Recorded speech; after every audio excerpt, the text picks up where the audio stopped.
Hey guys, so I had time to make a short video here before running into something else. Uh, Follow up, I really want to kind of give you guys a picture of what's going on and where we're going and give you guys some optimism, right? Uh, Daily optimism, but I don't know. Call it whatever you want. So, I was talking to somebody about this before, and following up from my last one, thinking about what Jesus went through 2,000 years ago and what we're going through. Um, every time you're trying to create something, doesn't matter what kind of business you're in. Usually, it's pulling on each other in some way internally. Um, Ideally, and if you think about this, all of us want to spend time with our loved ones, our families, and then when we work together, like if it's what we're wanting to do, it's like when you think about when you take vacation time, or if you go with a group of people, it's like, hey, I want to go spend time with a bunch of people and talk to them. You can spend a couple days together, but after a couple days goes by, you're just sitting there with each other and you're not doing anything. Eventually, you just like, let's build something together. And we think about when you were kids, the funnest thing that you ever went through when you were a kid, and this is true for me. When I was a teenager, my best friends, what we did is what we wanted to do was just build stuff. We built tree forts and cables run across the river and all this stuff. I mean, all we did was just stay in our creative energy. I mean, that's more healing than anything that you can do, because you're creating something that you can enjoy, but it's even more empowering if you can create something that will empower people to do the same. And so that's what I'm doing. Now think about if everybody was just getting out of their consuming energy and spending a balanced amount of time spending time together and enjoying each other's creations, and at the same time figuring out what it is we want to create together. Think about what kind of world we'd be living in. For one thing, all of the stuff that you see in society is based off a trauma of feeling like, um, my time is worth more than your time. And so there's always this pull of energy. And so there's this consuming energy. And so the houses we live in are all cookie cutter because they're all built on money. The um, everything else that we see out there is built on profit based to put money in your own pocket instead of creating something for somebody else to enjoy.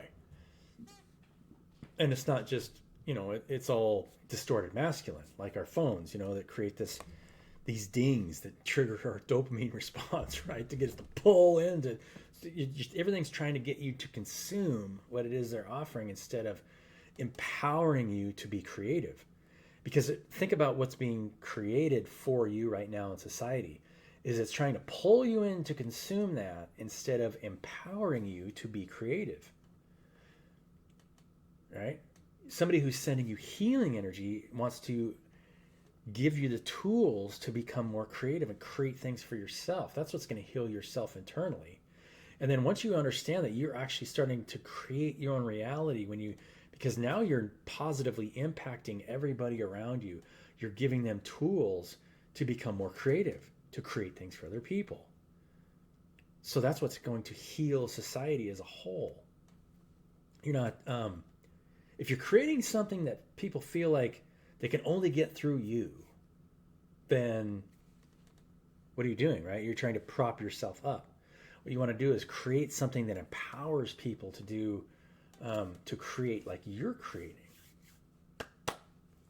Uh, yeah. What it is, or what are you here to create? And how can I empower you to become more creative? What creative project can we create together?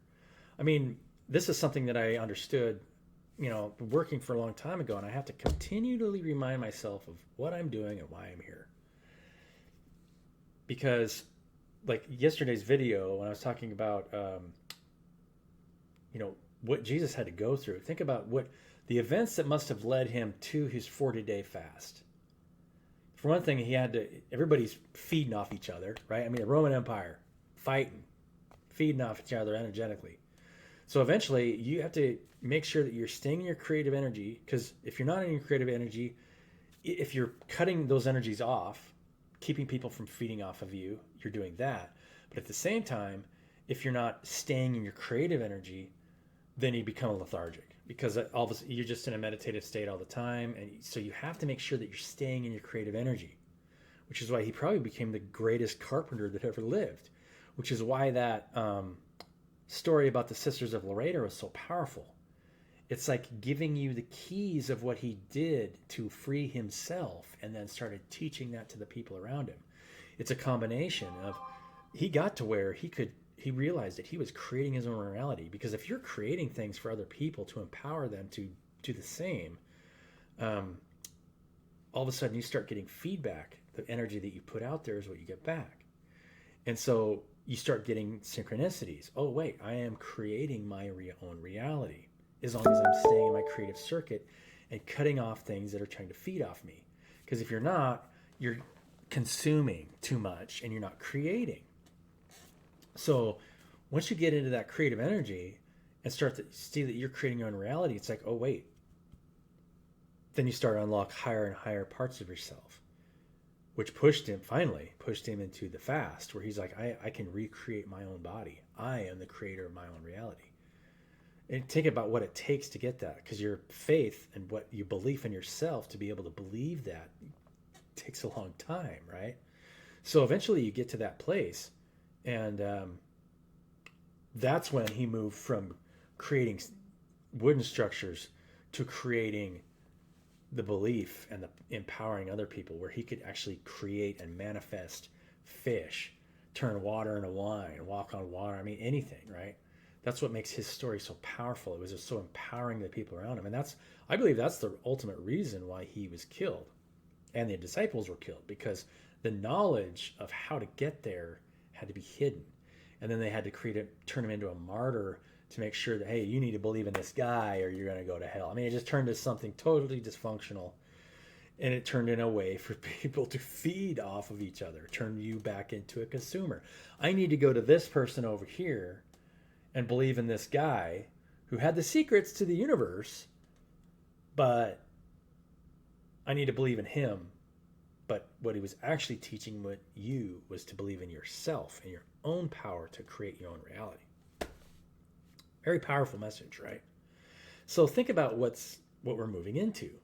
Instead of all these energetic ways of people trying to figure out how to feed off of each other to survive, because that's what we're seeing now, right?